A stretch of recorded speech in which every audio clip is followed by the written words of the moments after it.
andar por aí e dar de cara com o Manny da Era do Gelo, só que muito mais intimidador. Parece até cena de filme, mas os mamutes realmente existiram. Fica aqui que eu te explico. Mamute.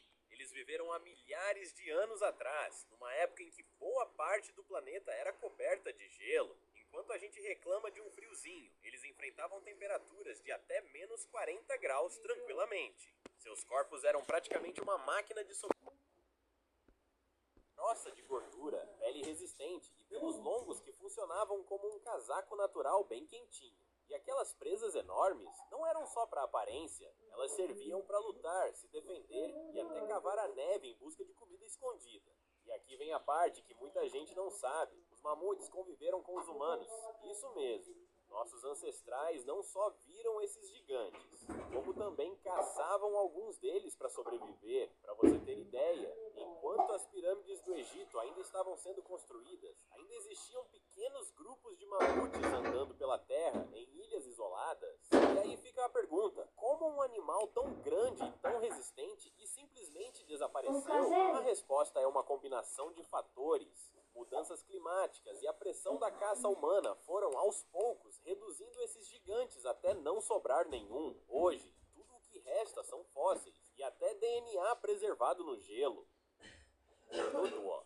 Pensa em um animal que virou símbolo da extinção por um motivo muito triste. Esse era o Dodô, uma ave terrestre incapaz de voar, que vivia de boa na ilha de Maurício, até os humanos chegar. Como cresceu sem predadores, ele simplesmente Nunca não dei sabia como se beijinho nela. defender. Isso acabou sendo a sua maior fraqueza. Quando os europeus chegaram no século XVI, junto com eles vieram a caça, destruição do ambiente e principalmente animais invasores, como porcos e ratos que destruíam os ninhos e comiam os ovos. Resultado: esses pássaros gigantes, que podiam chegar a 1 metro de altura, desapareceram do mapa em menos de um século.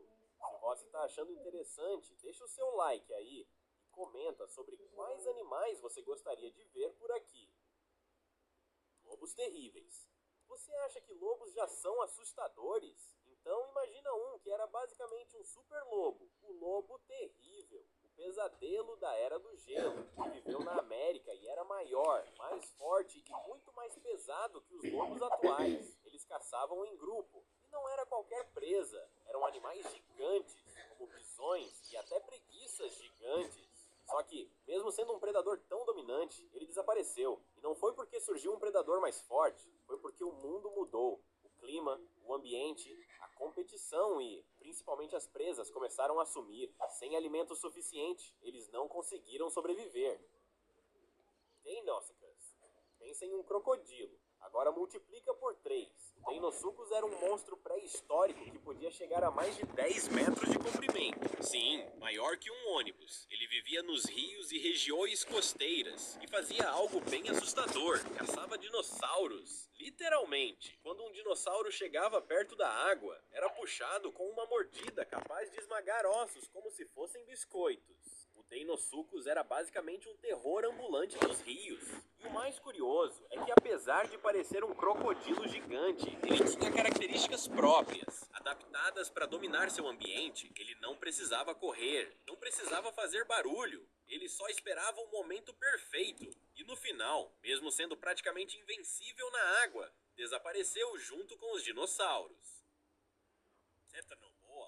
Se você acha que cobra gigante é só coisa de filme, tá muito enganado. A Titanoboa foi real, e ela foi provavelmente uma das maiores serpentes que já existiu, podendo passar de 13 metros de comprimento e pesar mais de 1 tonelada. Dava para engolir um jacaré inteiro de uma só vez. Ela viveu cerca de 60 milhões de anos atrás, pouco depois da extinção dos dinossauros, nas florestas tropicais da atual Colômbia. O clima era tão quente e úmido que contribuiu que ela crescesse tanto. E olha que curioso, fósseis mostram que ela era o topo da cadeia alimentar, sem medo de nada. Se estivesse viva hoje, seria capaz de dominar rios inteiros e provavelmente faria qualquer mergulhador pensar 2 vezes antes de entrar na água.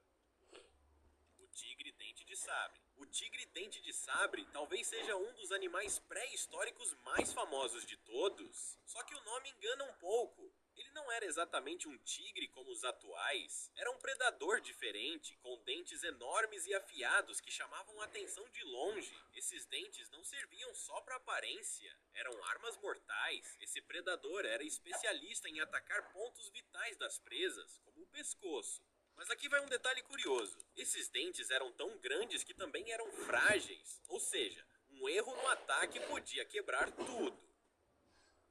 O urso gigante. Imagine um urso maior do que qualquer urso atual. O urso gigante era assustadoramente grande, podendo ficar 3,5 metros em pé e chegar a pesar quase 1 tonelada. O mais interessante é que esses ursos conseguiam correr tão rápido quanto um cavalo, chegando até 50 quilômetros por hora. Mas, apesar de toda a sua imponência, mudanças climáticas e o desaparecimento das grandes presas acabaram se tornando um grande problema. Aos poucos, esses gigantes foram ficando sem recursos para sobreviver e desapareceram. O megalodonte. Se existe um predador que a água já conheceu, esse é o megalodonte. Um tubarão colossal, mas tão grande que a ideia de encontrá-lo parece um pesadelo. E o mais impressionante é que ele foi real. Não era um bicho parecido com um tubarão gigante, era um predador de outro nível. Ele dominava os oceanos e caçava baleias. Sim, baleias. A boca dele era tão enorme que dá para imaginar o estrago em uma única mordida. Só que mesmo sendo um predador desse tamanho, ele foi extinto. E isso deixa tudo ainda mais curioso. Como algo tão poderoso some do mapa, a resposta mais aceita não é que ele foi derrotado por outro predador maior, mas que, com a mudança climática, a falta de alimento e a transformação dos oceanos ao longo do tempo, acabou levando à extinção. Com a tecnologia avançando cada vez mais, será que um dia algum animal extinto poderá voltar a andar entre nós? Seria muito assustador. Comenta aí o que você acha.